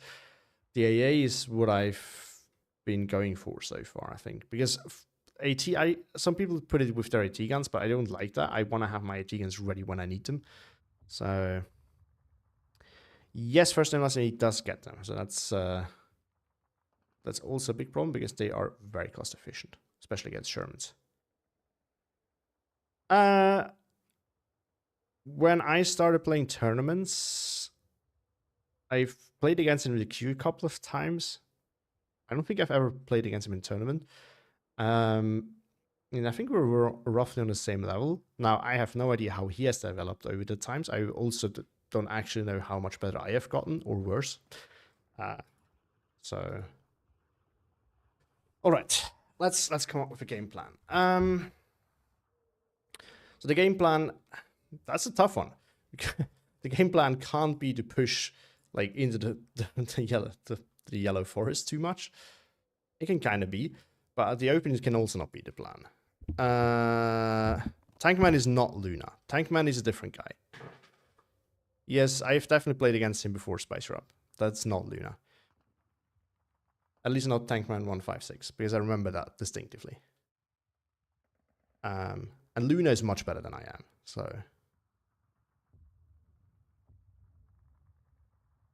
Okay. I'm letting my opponent wait. This is something that I don't want to do too much. Okay, we're gonna try to get flamers over there. What we can try to do as well is get flamers into the town. So I like to do these little like pushes at the start that are very annoying. Oh, not what I wanted. We can also take a pioneer. And that one can actually work well, because then I can kind of block him from getting in there. That generally works. Better than it should. Good. We don't necessarily need these.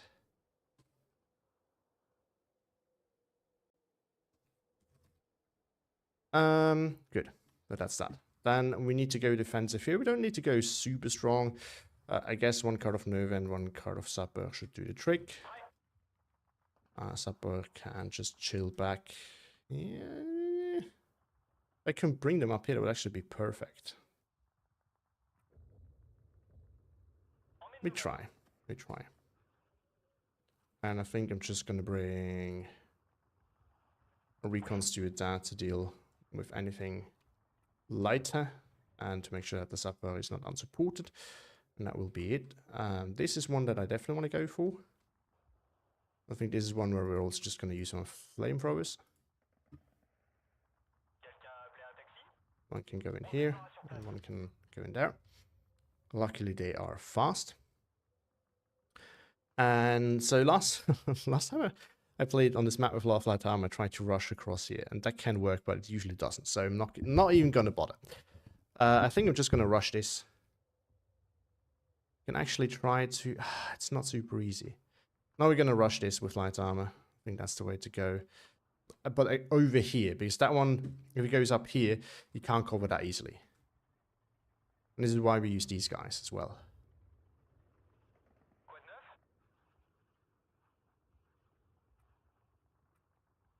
Actually, no. Fast move.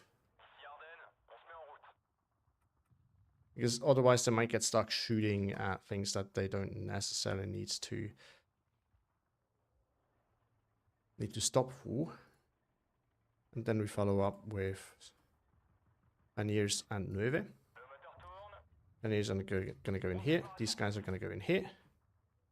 Specifically via that road. Stay safe. Never tried that. We're gonna try it today. Gonna set up 50 cals up here. And then we are probably going to try to get in there as well. And I guess we're going to go defensive here. So what we are going to do here, we're going to bring one Sapper over here.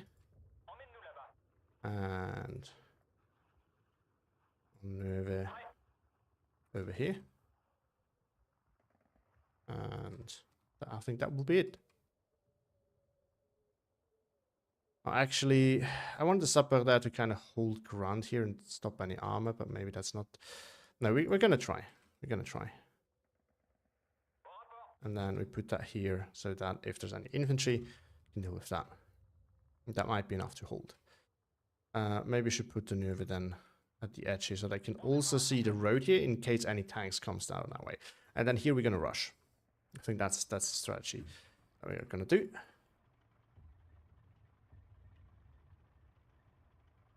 I'm going to bring both of these with me.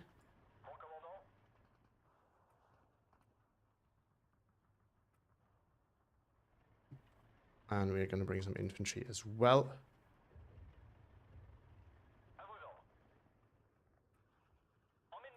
And then the infantry with the half-track's going to do the trick. Ready. Good luck. Have fun.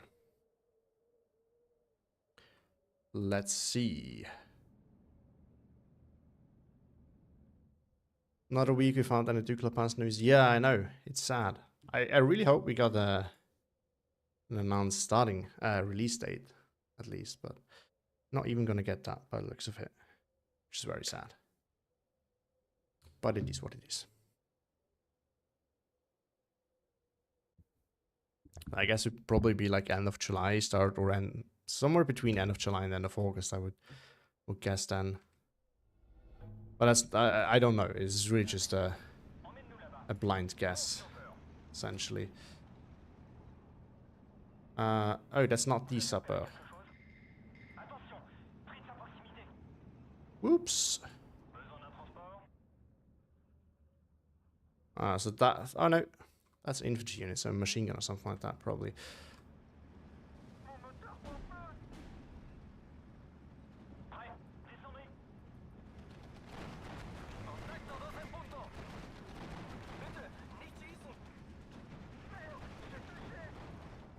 Right, there's AA with the Gepard. Oh, didn't I just tell you not to go there? Well, okay. Yeah, this is why. I was very much afraid of these guys.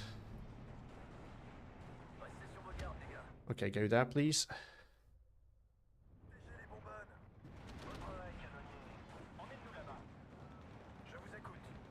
And now we can bring an AT gun in there. Alright.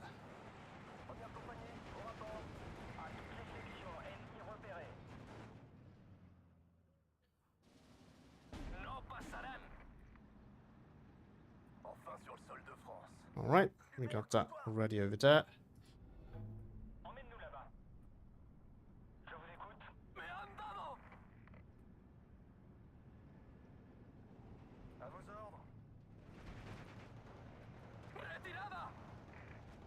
Alright, shoot. Got a pen. It also got a pen. Okay, we need to get a supper in there. Turret stuck though. That sucks. Okay, I'm not too bothered about that. That can just hold.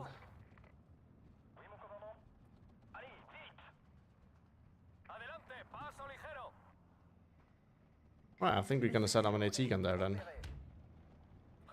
I mean, what's he want to do? Gonna get these to hold ground. Might push over here.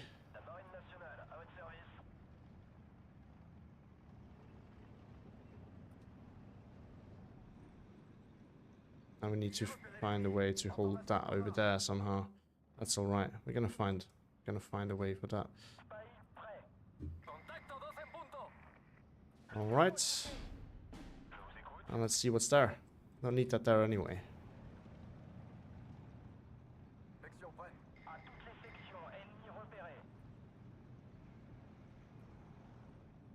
I guess it's gonna be flamers or something like that.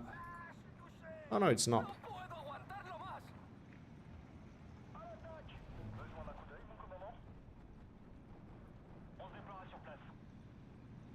Ah, he's stuck. That sucks. Alright. You can stay here. You can start pushing over there. I guess we're gonna need some more armor to push. You know. And we can maybe start to get a bomber in. Just bomb that infantry and get rid of that. Leader in here as well.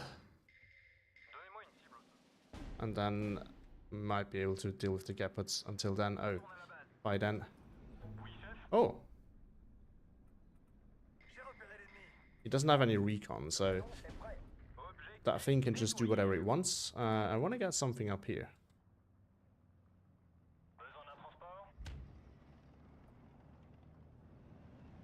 Oh, that's out of position.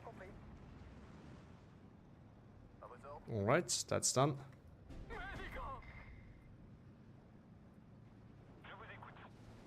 Oh, this is such a weird line of sight there. Very annoying. Right, transport there got killed as well. Let's see where that thing is. Did you spot? Oh, this one. Okay. I might be able to get another one and kill that Panzergren.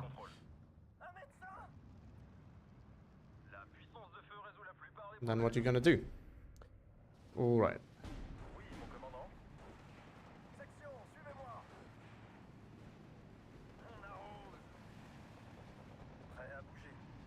If he's busy on my pioneer, my sapper can throw the grenade.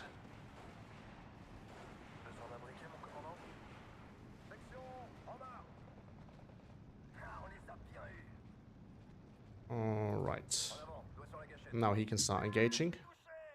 You can disengage. You can try and see if you can make a move over there. This did not work. That's not good. Yeah, you're not gonna kill that. But we got the AT gun here. I think we're gonna get another one up here. I know it's a very risky move. We can bring these guys in position here as well.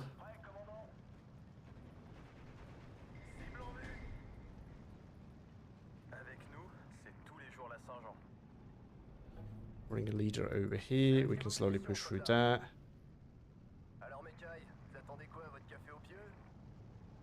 Oh, that was not what I wanted.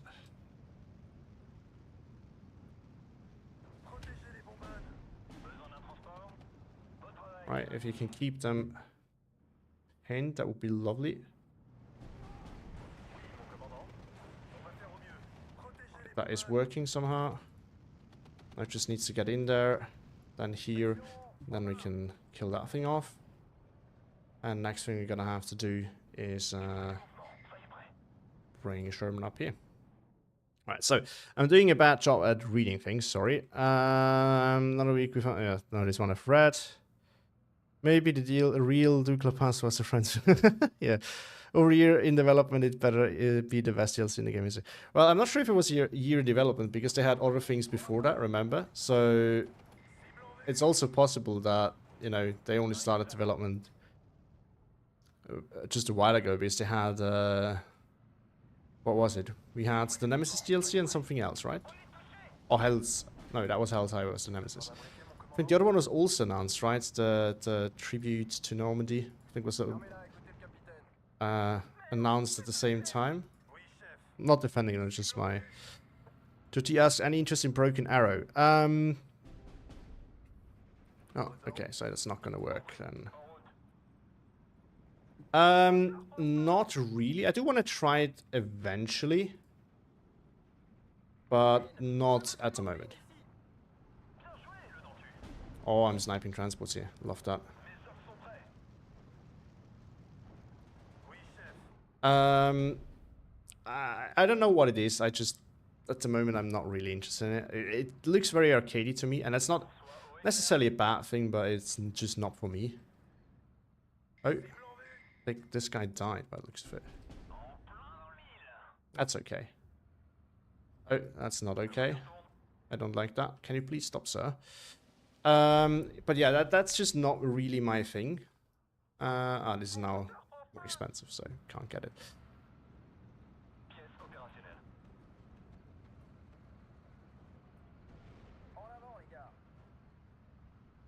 You cannot see that. Oh, now he could. Well, too late now. But yeah, that's basically. And I'm not, to be honest, for me personally, Steel Division just, I don't know what it is. It just ticked some boxes with me, and I like it that way because of that. It's not that I'm necessarily focused onto World War II games, but this just, I don't know, hit the spot for me. And I'm not really sure how I feel about other of these games. Broken Arrow, for me, Steel Division is just like the sweet spot. Like, speed, at what things work, and mechanics, it all just fits for me personally. So in that regard, this is kind of the perfect game for me.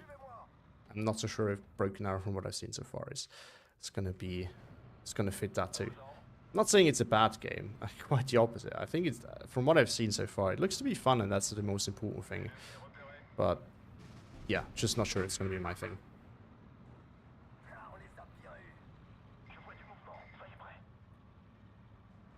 All right.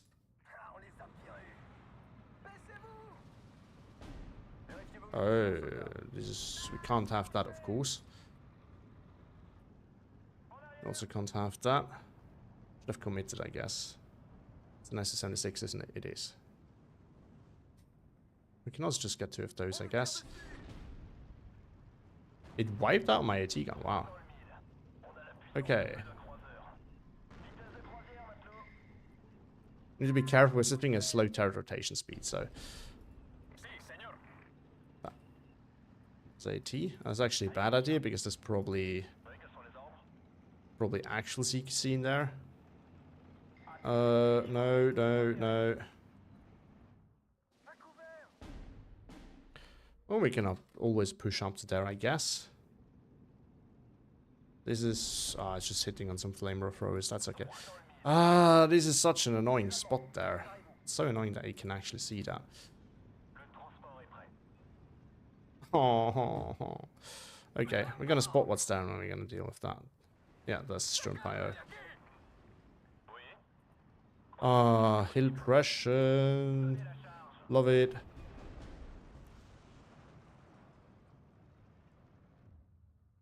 Love it. He's pushing forward though, yeah. All my support tools were killed off, unfortunately. But he killed the T-3485, and there's not that many of them.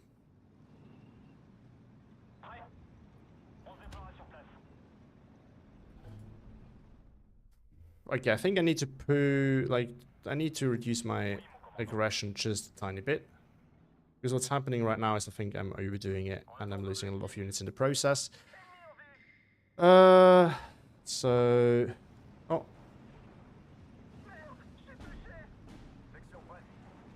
No.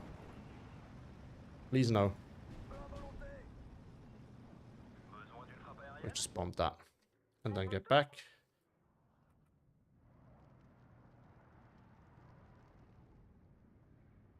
Get 2 of these. They can definitely kill that thing off. Oh, I tried, but there was an SC-76 there as well.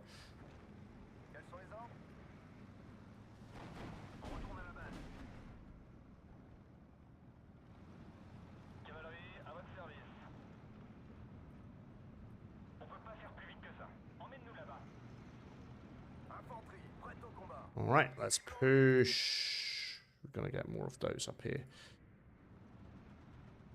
Look at them. Look at them go. Isn't it beautiful?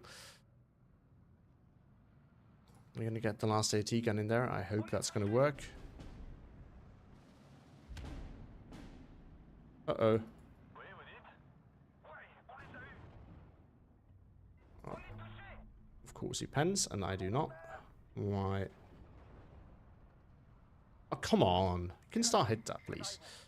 Let's see what's even here. Oh, jeez. That's annoying. Come on. I know you can do that. Oh, this is not... It's not ideal. Okay. Build that thing. Panzerbüchse did its work.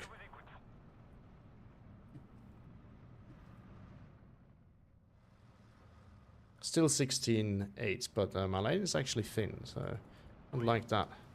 I want to fall back here. Need another supper in here.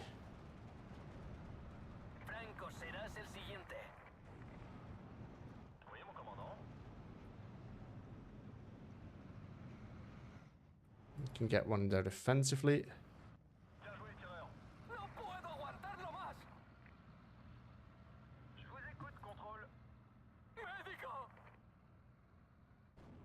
I guess we're gonna take that engagement there. Well, we need to prepare because he can then basically push across here and start pressuring everything there. Definitely not what I had in mind.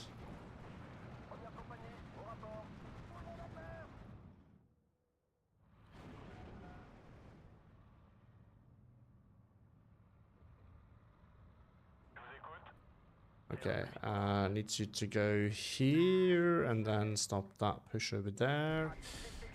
These two can... Oh no, they get stuck on that.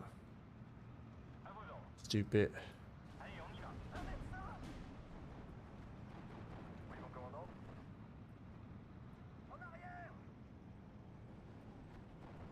You can please kill that and then go back. I don't want you to get killed by that Panzer IV.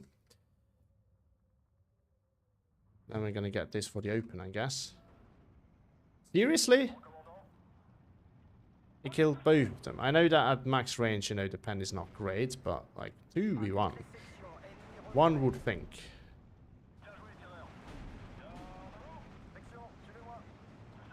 Try to stop that one.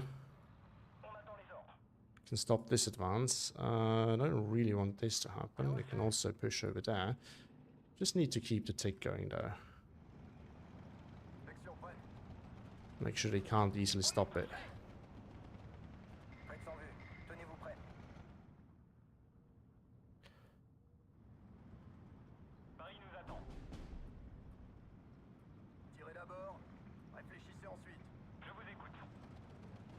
Right, Sherman doing Sherman things. Crew panic, love that. So that's gonna take the Panzerfuder and the Guerrilla. Push across here is happening. Sherman is in time to stop it though. He's trying to push. He could potentially grab 3 here, but I think it's gonna be very tight. My Sherman at double vet could hit it, but it would not be happening though. No, he can't get all of them in time, so I think I'm gonna secure that.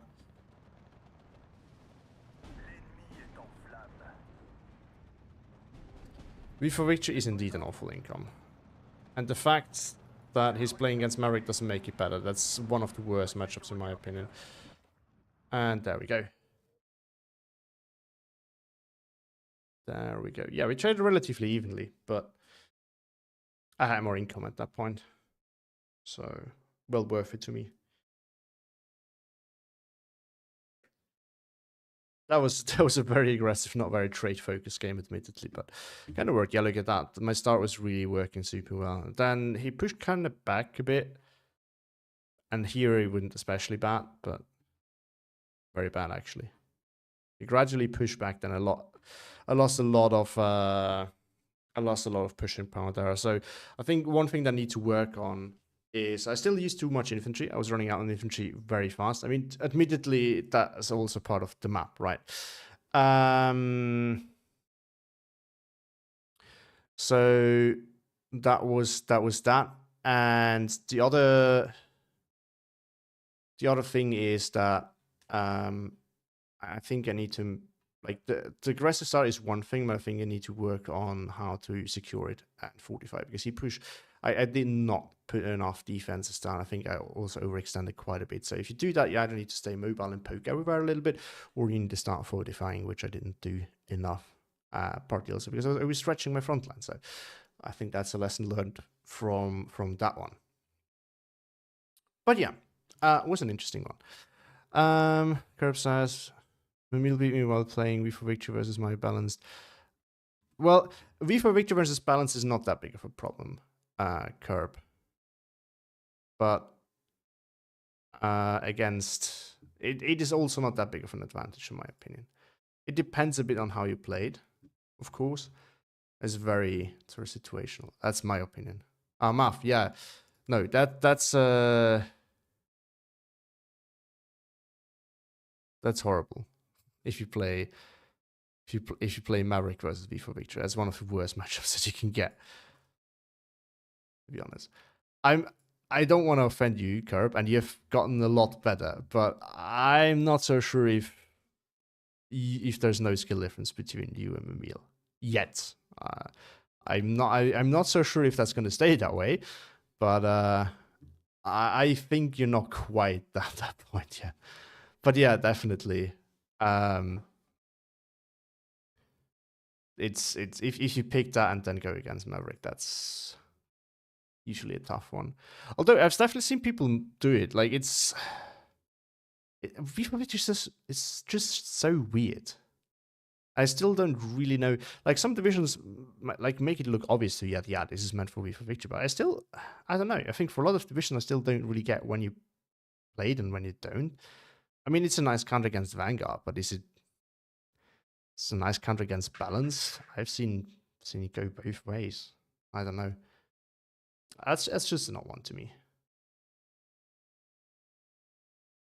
Anyone has can have a strength versus Muff. Well, it's kind of like Vanguard versus Math, but the problem is then you need to get so much ground in A phase that And so such good trades, because otherwise it's not going to work. Like the difference in points in B phase is so massive that I don't think it generally has strength versus Mav. I think it's really a liability in most cases. But it's not comparable by any means to Vanguard versus Maverick. But I mean, the income advantage in A phase can be super strong, right? I mean, this is where I agree with you. So there are maybe specific parts on the map where it can really work well, but I don't know. I tend to disagree with that. I don't think it has a lot of strengths against Maverick. Well, no, Kurt, but it's not just about how many points you have at the end of A phase. It's also the question of how big is the point difference that you get in B phase. Because at the end of the day, if you got 80 points per tick per minute to react to the 170 points that your opponent can spend in the same minute, it's way more difficult. And the 200 extra points don't make up for that, unfortunately. Like you're still down so much in B phase.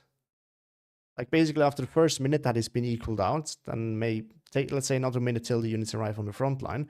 So 2 minutes and all the disadvantages are basically accounted for.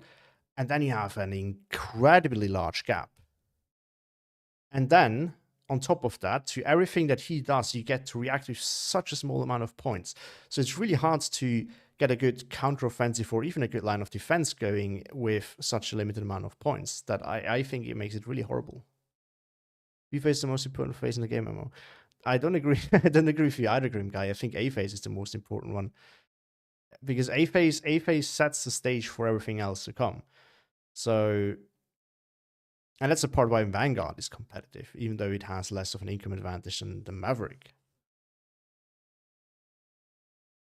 Admittedly, Maverick is better, but it has more to do with the fact that Maverick's income advantage is so massive in B phase and less with the phase itself. I would say A phase is the most important one. Because in A phase, very often, in most games that you see, I think A phase dictates what will be played around in B and C phase. Like how the game is going to develop is determined in A phase, and then you can kind of see how B phase is going to play is depending on A phase, basically. And even C phase still depends on how A phase went and what choices people made.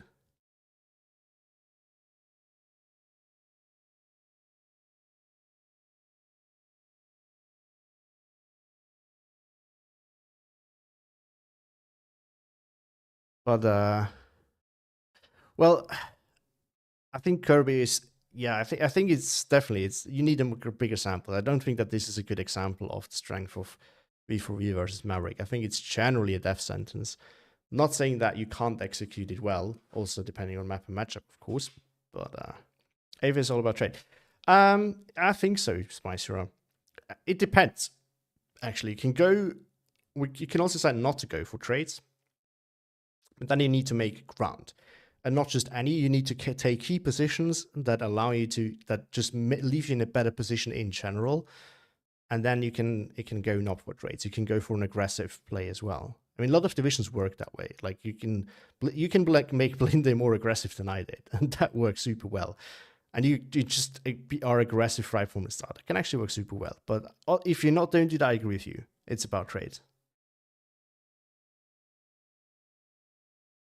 I think B income has a hidden upside in that most units get double avail compared to A. Well, I mean, yes, but if you go for Vanguard, you don't need that many units for the long run. So you need to take more units in A phase, yes. But in terms of overall availability in your deck, it's not that bad, in my opinion. So that's how I see it, at least. But I get where you're coming from. It's determined whether you can come back or if you lose. Well, yeah, but I mean, A phase sets the stage to decide whether you even need to try to make a comeback or whether you are about to lose. So I wouldn't say that makes B phase more important than A phase. Because if you execute A phase very, very well, your opponent should not be coming back in B phase. And likewise, if your opponent, unless there's an income difference, of course, unless your opponent really screws up, well, he had a good start in A phase, he should not be coming back. So if he screws up, he probably made the mistakes in A phase already that lead to that, my opinion. But yeah, that's my opinion. I know that is very debatable, as we are obviously seeing right here. But anyway, but yeah, this was the one game that I wanted to play. Oh, never mind. Discussion has not stopped. I guess the fact that I play most of team game colors, in my opinion. Well, I mean, team games are very different, in my opinion, from single player games. So I don't think you can easily put, like, say that one income is better, one phase is more important in one game, so it else has to be in the other. It's definitely possible that it's that way in team games. I just don't think it's that way in 1v1. Hi, Emil. Nice to have you here, but unfortunately had a bit of a bad timing. We're just discussing some income questions, but otherwise we are done for today. So Koenig has secured his victory in the tournament, and I've just played a quick play game, and that's about it. But yeah, anyway, thank you all for joining. Sorry for already stopping me, Emil. But yeah, thank you all for joining. It was nice to have you here. Have a great day and see you next time. Bye, everyone.